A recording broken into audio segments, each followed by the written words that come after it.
అంటే రాజ్యాంగం వ్యతిరేకం కాదు. సో 30 ఏళ్లుగా మేము పోరాడుతా ఉన్నాం. సో కంప్లీట్‌గా మాల సామాజిక వర్గం వాళ్ళే చాలా వరకు దోచుకు తిన్నారు. అందుకని మేము ఇప్పుడు చేయాలి. అట్లీస్ట్ మాకు ఇప్పుడు ఏమంటారు ఇప్పుడు మేము చైతన్యమైన మా సామాజిక వర్గం. అందుకని మేము ఇప్పుడు రోడ్ల మీద కోసం మేము చేస్తున్నాం అని వాళ్ళు ప్రధానంగా చెప్తా ఉన్నారు. సరే, కృష్ణమాదిగా ఆయన సర్వైవ్ అవ్వడానికి రకరకాల అబద్ధాలను లిస్ట్ అవుట్ చేసుకొని బీజేపీ ఆర్ఎస్ఎస్ ను స్థాపించడానికి ఆయన ఒక కృషి చేస్తున్నారు. మిగతా ఇంటెలెక్చువల్స్ గడ్డి తింటున్నారండి.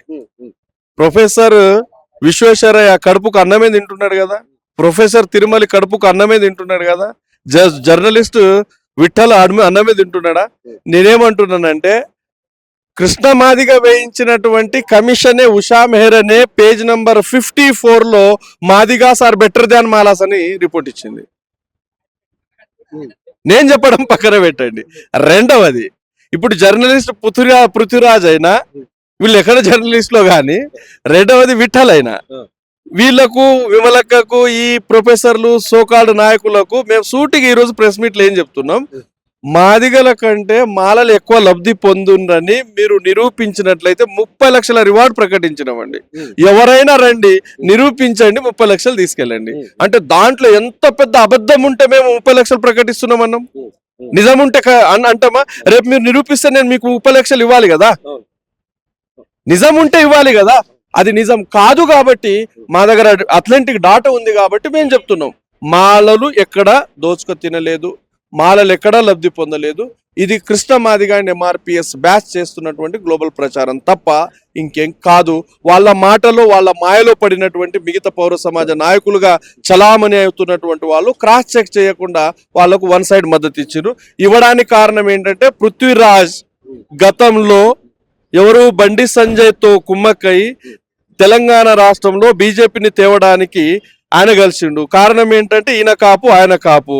రెండవ ఇంట్రెస్ట్ ఏంటంటే జర్నలిస్ట్ విఠల్, ఈయన ఓ కాపు.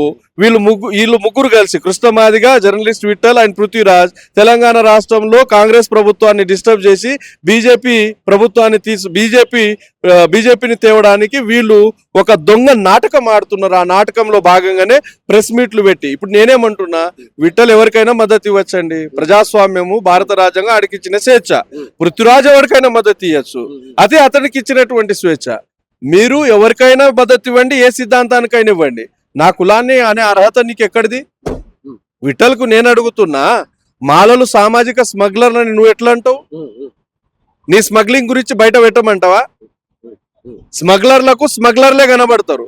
నువ్వు TV9 నుండి ఎందుకు వెళ్ళిపోయినావు, తర్వాత జర్నలిస్ట్ గా ఎందుకు కొనసాగలే, నీ బ్లాక్మెయిల్ రాజకీయాలు, బ్లాక్మెయిల్ సంపాదనలు మాకు తెలియవంటావా?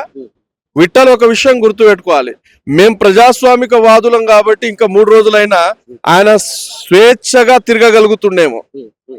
కేవలం 1% లేని కోమట్లు సామాజిక స్మగ్లర్లు అన్నందుకు కంచాయిలను గేరావు చేస్తే 2 సంవత్సరాలు ఇంటి బయట అడుగు పెట్టలేదు కంచాయిలే గారు. అవునా కాదా? 10% ఉన్న ఈ దేశంలోనే అత్యంత చైతన్యవంతమైన కులం. మేము తలుచుకుంటే విఠల్ సోకాల్డ్ జర్నలిస్ట్ ఉత్సవాలన్న మా అనుమతి తీసుకొని పోయాల. కానీ మేము రాజ్యాంగ ప్రేమికులం, ప్రజాస్వామ్యబద్ధంగా ఉన్నాం. అనుకోకుండా మాట జారినేమో అనుకుంటున్నాం. నిజంగా ఒకవేళ నిజంగా అని ఉన్నా నిరూపించాలా, 30 లక్షల రివార్డ్ ను విఠల్ తీసుకోవాలి. ఉద్యోగాలలో చైతన్యం కాదు, మాకు రాజ్యాధికారంలో కావాలి. ఇప్పుడు ఉద్యోగాల పక్కన పెడితే మాకు రాజ్యాధికారం, ఎందుకంటే ఇప్పుడున్న ప్రెసెంట్ కాంగ్రెస్ గవర్నమెంట్ లో కూడా సో ఉన్న రాజ్యాధికార ఫలాలన్నీ కూడా మాల సామాజిక వర్గమే తీసుకుంటుంది అని చెప్పేసి, అందుకని మాకు రాజ్యాధికారం కావాలని చెప్పేసి మన కృష్ణమాది గారు. కృష్ణమాదిగా సరే అబద్ధాలు చెప్తాడండి. ఈ ప్రపంచంలో అబద్ధాలు ప్రచారం చేయడంలో అంతర్జాతీయ అధ్యక్షుడు నరేంద్ర మోడీ అనుకున్నా, కానీ మొన్న అర్థమైంది ఏంటంటే కృష్ణమాదిగానే ఈ ప్రపంచంలో అత్యధికంగా అబద్ధాలు చెప్పేటోడు ఎవడంటే కృష్ణమాదిగా. ఇప్పుడు రాజకీయ ఫలాలు మాలలు పొందుతున్నారంటే సరే బై డిఫాల్ట్ గా మొన్న కాంగ్రెస్ లో నాగర్ కర్నూలు సీనియర్ నాయకుడు కాబట్టి మాలకు వచ్చింది. అది సరే, ఆయన మాలాని ఎక్కడ చెప్పుకోడు, అది వేరే విషయం అనుకోండి. ఒక వర్ధనపేట ఒక సీటు అనుకోకుండా అది మాలకు వచ్చింది. ఈ 2 సీట్లు గత టిఆర్ఎస్ ప్రభుత్వంలో 10 సంవత్సరాలు ఎక్కువ శాతం మాదిగలే తిన్నారుగా, మరి దాని మీద మాట్లాడవే. సర్పంచ్ల లిస్ట్ లో 60 నుండి 70% 59 కులాల్లో కేవలం మాదిగలే ఉన్నారు, దాని మీద మాట్లాడమనండి. జడ్పీటీసీల లిస్ట్ లో 80% మాదిగలు ఉన్నారు, దాని మీద మాట్లాడమనండి. ఎంపీపీల లిస్టులో 80% మాదిగలు ఉన్నారు, దాని మీద మాట్లాడమనండి. అనుభవదారుల్లో కార్పొరేషన్ నిధులు 80% వాళ్ళే అనుభవించారు, దాని మీద మాట్లాడమనండి. గురుకుల విద్యాలయాల్లో అడ్మిషన్లు 80% వాళ్ళే తీసుకున్నారు, దాని మీద మాట్లాడమనండి. 3 ఎకరాల భూమి పథకంలో దాదాపు 80% వాళ్ళే తీసుకున్నారు, దాని మీద మాట్లాడమనండి. 10 లక్షల పేరిట దళిత బంధును 90% వాళ్ళే తీసుకున్నారు, దాని మీద మాట్లాడమనండి. ఎందుకు మాట్లాడరు మీరు? మాలల మీద ద్వేషంతో మాదిగల్ని ఆర్గనైజ్ చేసి ఆ మాదిగల్ని బీజేపీ వైపు తీసుకెళ్లడమే కృష్ణ మాదిగ ఎజెండా. ఈ బీజేపీకి పనిచేస్తున్నటువంటి ఇండైరెక్ట్ గా పనిచేస్తున్నటువంటి విఠల్ మరియు పృథ్వీరాజ్ కలిసి తెలంగాణలో కాంగ్రెస్ ను నిర్వీర్యం చేసే ప్రయత్నం చేస్తున్నారు.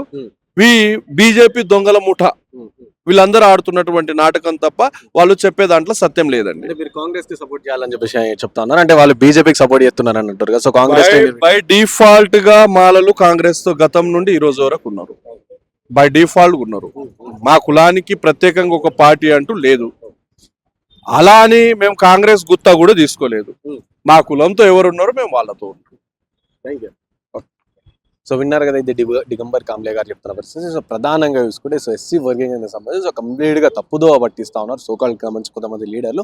సో మెయిన్ గా అబద్ధాలు చెప్తా ఉన్నారు, అబద్ధాలు చెప్పి సో కంప్లీట్ గా కూడా ప్రజల్ని కావచ్చు వీళ్ళందరినీ కూడా మాదిగ సామాజిక వర్గం అందరినీ కూడా తప్పుదో పట్టిస్తున్నారు చెప్పి దిగంబర్ కాంబ్లే గారు చెప్తున్న పరిస్థితి. అండ్ అలాగే ఎవరైనా సరే ఏ పార్టీ అయినా సరే మాకు ఎవరు ఉంటారో సో మేము వాళ్ళతోనే ఉంటాము అని చెప్పేసి కూడా దిగంబర్ కాంబ్లే గారు చెప్తున్న పరిస్థితి.